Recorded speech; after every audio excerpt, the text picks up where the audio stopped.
Now we will see some similarity between the Fayol and Taylor point of views. Taylor और जो Fayol थे उनकी विचारधाराओं में कुछ क्या थी, समानताएं थी। उन समानताओं को हम देखेंगे। तो पहली समानता क्या है, वो है मानव तत्व, ह्यूमन एलिमेंट। दोनों का मानना ये था कि उत्पादन के अंदर जो होता है मानव या श्रमिक एक बहुत ही महत्वपूर्ण भूमिका निभाता है, बहुत ही इम्पॉर्टेंट होता है। इसलिए मानव के साथ कैसा व्यवहार होना चाहिए, न्यायपूर्ण व्यवहार होना चाहिए और मानवीय व्यवहार होना चाहिए। मानव को मशीन की तरह नहीं समझा जाना चाहिए। Both have a view that the human is the most important resource in the production activity, and therefore the human resources must be treated without partiality and must be treated well. They should be properly dealt. दूसरा point, दूसरी समानताएं क्या थी दोनों के बीच में, तो दूसरी समानता ये थी कि कार्य का विभाजन। दोनों का जो मानना था वो था कि कार्य को क्या किया जाए, विभाजित कर दिया जाए। So both are of the view that the work should be divided according to the specialty of the person. अगर कोई भी व्यक्ति किसी चीज़ में एक्सपर्ट है, स्पेशलाइज्ड है, तो उसको वही कार्य दिया जाए। ये चीज़ दोनों की माननी थी। तीसरा उनकी सिमिलरिटी ये थी कि दोनों ने कुशलता पे और उत्पादन पर सबसे ज़्यादा ध्यान दिया। Both focused on the efficiency and the productivity. So both tried to increase the efficiency and to give a rise in the productivity. दोनों ने कुशलता में वृद्धि करने की कोशिश करी और उत्पादन में वृद्धि करने की कोशिश करी। टेलर ने जो है कर्मचारियों की कुशलता पे ध्यान दिया था और फेयोल ने किसकी कुशलता पे ध्यान दिया था, मैनेजर्स की। तो यहाँ पे Fayol focused on the manager efficiency and the Taylor focused on the workers efficiency. But कुशलता पे दोनों ने ध्यान दिया था, इफ़िशिएंसी पे दोनों ने फोकस किया था। ये सिमिलरिटी थी। इसके सिवा उनके साथ में उनकी क्या सिमिलरिटी थी कि दोनों ने एक बहुत महत्वपूर्ण योगदान दिया। और वह महत्वपूर्ण योगदान क्या दिया था, उन्होंने एक सिस्टमेटिक बॉडी बनाई नॉलेज की। मतलब उन्होंने मैनेजमेंट को, प्रबंध को एक क्रमबद्ध ज्ञान के रूप में क्या करा, स्थापित करा, विकसित करा, जिसको आज हम क्या कर सकते हैं, पढ़ सकते हैं। आपको ये बुक में रेडीमेड इतने सिस्टमेटिक वे में प्रिंसिपल्स मिल रहे हैं। क्यों मिल रहे हैं? क्योंकि इनको डेवलप किसने करा है, टेलर और फेयोल ने किया है। So they develop the management as a systematic body of knowledge which can be now learned and taught and which can be used in the big institution of the management.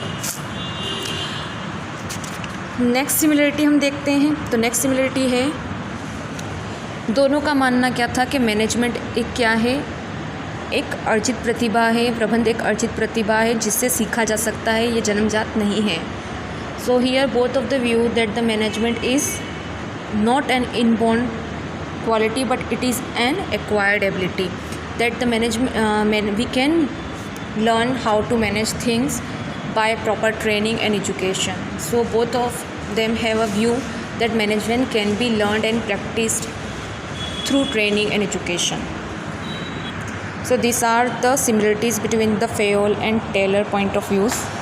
Now we will see the difference or dissimilarities between the Taylor and the Fayol point of view.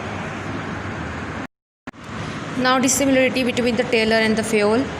Taylor और Fayol के point of view में dissimilarity हम देखते हैं, असमानताएं देखते हैं। तो पहली असमानता ये है कि टेलर जो थे उन्होंने अपना career as a labourer start करा था, मजदूर के रूप में स्टार्ट करा था। इसलिए उन्होंने मजदूरों पर ज़्यादा ध्यान दिया। He focused more on the labour and the labour problems, labour की प्रॉब्लम्स पर and increasing the efficiency of labour. इसलिए और उन्होंने साथ में लेबर की कुशलताओं में मतलब मजदूरों की कुशलताओं को कैसे बढ़ाया जाए इस पर ध्यान दिया। बल्कि फेयोल जो थे उन्होंने एज अ मैनेजर अपना करियर स्टार्ट करा and because of that he focused more on the management and the management problems and the improvement in the management efficiency. इसलिए उन्होंने प्रबंध कुशलता पे ज़्यादा फोकस करा। दूसरा जो अंतर है वो हम ये देखते हैं कि उनका जो वो था लेवल ऑफ मैनेजमेंट था वो क्या था, वो उसमें अंतर पाया जाता है।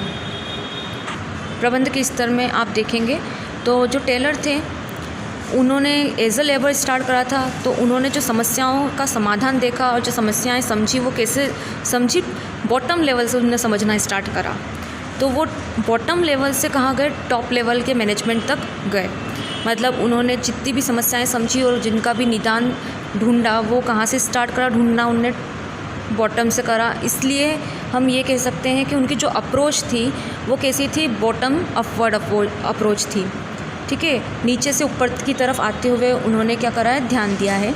और यहाँ फेयोल में इसका उल्टा है, क्योंकि वो मैनेजर थे तो उन्होंने मैनेजर के तौर पे सोचना शुरू करा था, इसलिए उनकी अप्रोच कैसी थी, टॉप से नीचे की तरफ आती हुई थी।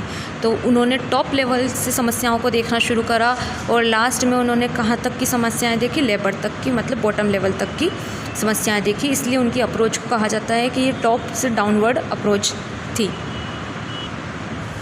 तीसरी असमानता ये है कि टेलर जो प्रिंसिपल्स थे और टेलर्स की जो टेक्निक थी, उनकी टेक्निक्स जो थी वो ज़्यादा स्पेसिफिक थी, ज़्यादा रिजिड थी, मतलब ज़्यादा जटिल थी।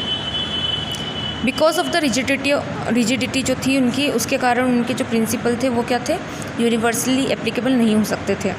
बल्कि फेयोल जो है, उनके जो सिद्धांत थे वो कैसे नेचर के हैं, वो फ्लेक्सिबल नेचर के हैं, जनरल नेचर के हैं, आप उनको कहीं भी अप्लाई कर सकते हो। तो यहाँ दो डिफरेंस हमको अपने आप देखने मिल जाते हैं। पहला डिफरेंस तो ये कि techniques of Taylor are more rigid. Taylor के जो भी टेक्निक्स थी, तकनीक थी, तरीके थे, वो ज़्यादा क्या थे, जटिल थे। और फेयोल के जो तरीके थे, जो सिद्धांत थे, उनमें क्या था, लोचपूर्णता पाई जाती थी।